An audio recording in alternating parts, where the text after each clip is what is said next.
محمد ابو بکر عمر دا درې واړه مړه دي ابو سفیان دا आवाज کو کافر ہوتا عمر رضی الله تعالی عنہ ټینګ نشو چې دا आवाज واوریدو وی اے دا الله دشمن دا درې واړه الله ستاسو د غم د پاره ساتلی دي اے دا الله دشمنه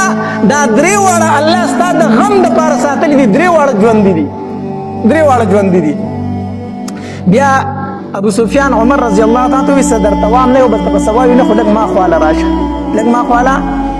عمر رضی الله تعالی عنہ خواله لاړو اداره ته وای چې نبی رسول الله ژوند دې کنه د تاسو پیغمبر ژوند دې کنه دې نو عمر رضی الله تعالی عنہ فرمایي الحمدلله ژوند دې ژوند دې وی د عبد الله ابن قمیه نه مستا په خله یقین ډیر دې ځکه هغه چې موږ محمد قتل کړی دی خدا په خله می دومره یقین نشته او تاسو په خله می یقین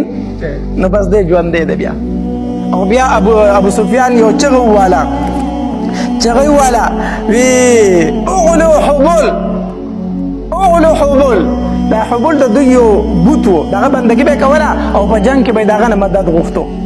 نو ابو سفیان आवाज وکړ اغلو حبول زنده باد نو نبی علیہ السلام عمر ته عمر وس جواب ورکا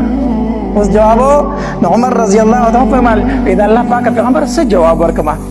نبی علیہ الصلوۃ والسلام ورته فرمایو عمر وایا چې الله اعلى واجل الله لوی دی دی وی اغلو حبول تورته وی الله اعلى واجل بیا ابو سفیان چغکړه لنا العزى ولا عزى لكم زمونږ عزى خدای دې نستاسو عزى خدای نشته دا عزى د یو بوتو دا بندګي وکوله زمونږ د پاره عزى دې زمونږ مدد کوي نستاسو عزى نبی رسول الله عمر ته وز عمر جواب ورکړه نو سو مد الله پاک پیغمبره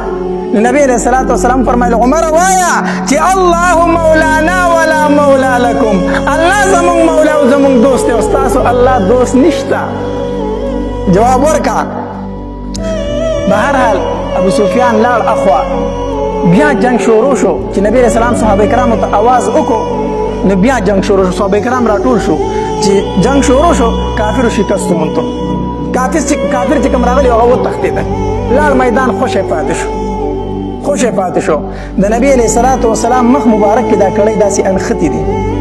ٹھیک شو او دا وینې پرې رابهیږي نو یو صحابي سنان ابن مالک رضی الله تعالی عنہ هغه راغی د نبی علیه السلام په مخ مبارک چې کومه وینه را روانه کنه هغه په جبه وسټله